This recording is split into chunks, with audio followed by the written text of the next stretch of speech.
बेहोशी में पिता ने अपनी इकलौती बेटी की शादी करवा दी ड्राइवर से। मेरा नाम प्रियंका है। मेरे पिता ने मेरे साथ जो किया वो कोई सोच भी नहीं सकता। मैं अपने पिता की इकलौती बेटी हूँ। हम बहुत ही रईस परिवार से हैं। हमारी एक कंपनी है। पैसों की कोई कमी नहीं है। बचपन से ही मुझे ऐशो आराम की आदत है। नौकर चाकर, गाड़ियाँ मेरे चारों तरफ रहती थी। मेरी ज़िंदगी में मैं बहुत अच्छे से जी रही थी, लेकिन उस एक दिन ने मेरी ज़िंदगी बदल दी। हमारे यहाँ कुछ ही दिनों से एक नया ड्राइवर आया था। वो ड्राइवर जवान था, लेकिन वो मुझे पसंद नहीं था। वो ज़्यादा सवाल पूछता था। कहाँ जा रहे हो? क्यों जाना है? इतना तो मेरे पापा मुझसे नहीं पूछते थे। एक दिन जब उस ड्राइवर ने हद कर दी तो मैंने उसे एक तमाचा मार दिया और उसे नौकरी से निकाल दिया। मेरे पापा को मैंने पापा को ये बताना ज़रूरी नहीं समझा, क्योंकि हमारे यहाँ ड्राइवर की कमी नहीं थी। लेकिन मुझे नहीं पता था कि मेरे साथ ये होने वाला है। एक दिन सुबह जब मैं उठी तो मेरे कमरे में वो ड्राइवर था। वो ड्राइवर मेरे कमरे में इतनी सिक्योरिटी के बीच कैसे आ गया, मुझे पता नहीं था। शायद मैंने उसे मारा था, इस बात का बदला लेना। मैंने कहा कि तुम यहाँ क्या कर रहे हो? वो बोला कि मैं तुम्हारा पति हूँ। कल रात को तुम्हारे पिता ने मेरी शादी तुमसे करवा दी है। मैंने कहा कि तुम पागल हो? मेरे पिता तुमसे शादी करवाएंगे? और शादी हो गई, मुझे पता भी नहीं चला। फिर उसने कहा कि मुझे पता था कि तुम ये बात नहीं मानोगी, इसलिए मैं तुम्हें तस्वीर दिखाता हूँ। उसने अपने मोबाइल में हमारी शादी की तस्वीरें दिखाई। वो सच बोल रहा था। मैं उसके साथ मंडप पर बैठी थी। मुझे होश नहीं था और मेरे पिता भी मेरा कन्यादान करते उस तस्वीर में थे। मुझे उस तस्वीर को देखकर भरोसा नहीं हुआ कि मेरे पिता हो मुझे इतना प्यार करते थे। वो मेरी शादी बेहोशी में मेरी मर्जी के बिना एक ड्राइवर से करवा सकते हैं। मैं उसी समय अपने पिता के पास गई। पापा को कहा कि पापा, ये सब क्या है? क्या कोई नाटक है? ये ड्राइवर के साथ आपने मेरी शादी करवा दी, वो भी मुझे बेहोश करके। आप ऐसा कैसे कर सकते हैं?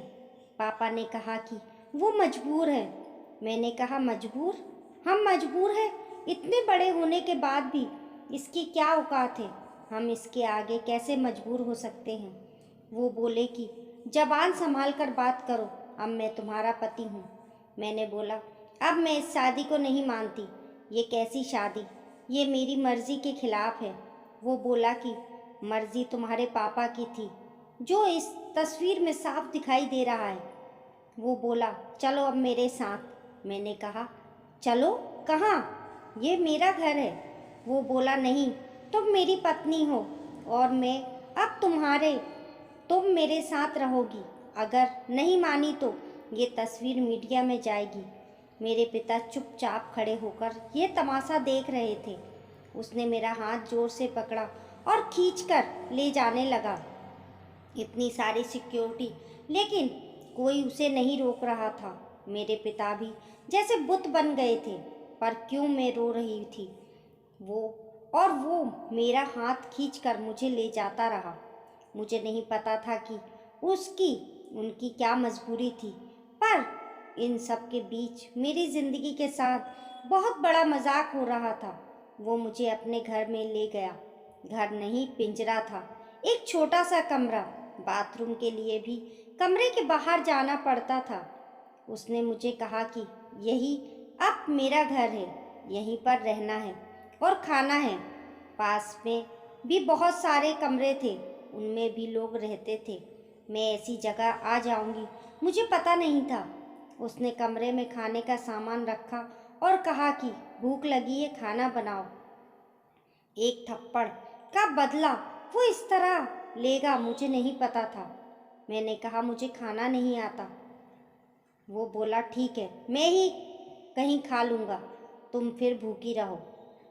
वो इतना कहकर चला गया। मैंने सोचा था कि मैं भाग जाऊं, लेकिन फिर सोचा कहाँ जाऊंगी, मेरे घर जा नहीं सकती। मैं वहीं रोती रही। भूखी शाम हो गई थी, मुझे भूख लग रही थी। ऐसी भूख मैंने अपनी ज़िंदगी में कभी महसूस नहीं की थी। मैं मेरे कमरे की चौखट पर बैठी रो रही थी। पास के कमरे से एक औरत ने मुझे रोते देखा और कहा, क्या हुआ? मैंने कहा, भूख लगी है। वो बोली, इतनी सी बात। उसने अपने कमरे से एक रोटी और छोटी थोड़ी दाल मुझे दी। उसे मैंने खाया। मेरे हर तरह के पकवान खाए, लेकिन वो रोटी और दाल खाकर मुझे जो अनुभव हुआ, लगा जैसे मैंने भगवान को पा लिया हो। रात हो गई। मैं वो पाप वापस आया। आते ही उसने कमरे का दरवाज़ा लगा लिया। मुझे डर था कि वो कहीं मेरे साथ ज़बरदस्ती ना करे, लेकिन वो चुपचाप एक कोने में सो गया। इतने बड़े महल से एक कमरे में, वो भी अजनबी के साथ। मैंने सोचा कि अब मैं ये सब बर्दाश्त नहीं करूँगी। मैं उस रात सोई नहीं और सुबह उसके उठने के पहले मैं कमरे से भाग निकली। मैं अपने दोस्त के यहाँ गई, लेकिन जब मैं उसके घर पहुँची तो उसने मुझे दरवाजे से अंदर नहीं आने दिया। बोला कि तुम्हारे पापा का फ़ोन आया था कि अगर किसी ने तुम्हारी मदद की तो अंजाम अच्छा नहीं होगा। उसने मेरे मुंह पर दरवाज़ा बंद कर दिया। मैंने सोचा था कि वापस उस कमरे में नहीं जाऊंगी, लेकिन कुछ ही घंटों में मैं समझ गई कि मेरे लिए अभी उससे ज़्यादा सुरक्षित कोई जगह नहीं है। इसलिए मैं वापस वहीं लौट आई। मुझे वापस देखकर वो बोला, क्यों आ गई? तुम्हें मुझसे कोई बचा नहीं सकता। मैंने अपने आप को इतना मजबूर पहले कभी महसूस नहीं किया। मैं इसी तरह से वहाँ अपना जीवन काट रही थी। मुझे वहाँ रहते अब 10 दिन हो गए थे। खाना मैं बना नहीं पाती थी, जैसा भी बनता मैं खाती थी। फिर एक दिन मैं चक्कर खाकर गिर गई और जब मुझे होश आया तो मैं अपने पिता के घर थी। सामने मेरे पापा थे। उन्हें देखकर ही मुझे गुस्सा आ गया। मैंने कहा, आप मुझे यहाँ क्यों ले आए? मुझे वहीं मरने क्यों नहीं दिया? उस कमरे में वो ड्राइवर भी था।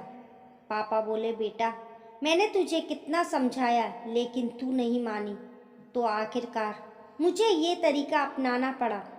तुम जिस माहौल में रहकर 10 दिन में परेशान हो गई हो, उस जगह से उठकर मैंने ये सब बनाया है।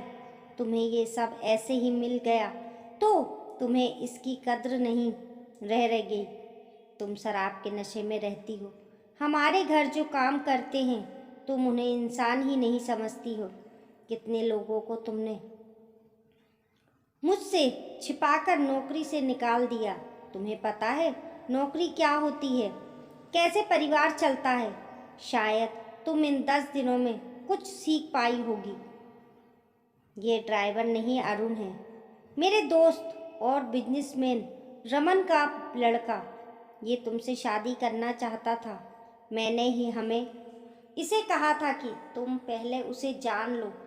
तुम्हें उसे फॉलो किया तो वो समझ गया कि तुम गलत रास्ते पर हो। इसलिए हम दोनों ने मिलकर ये नाटक किया ताकि तुम्हारी आंखें खुल सके।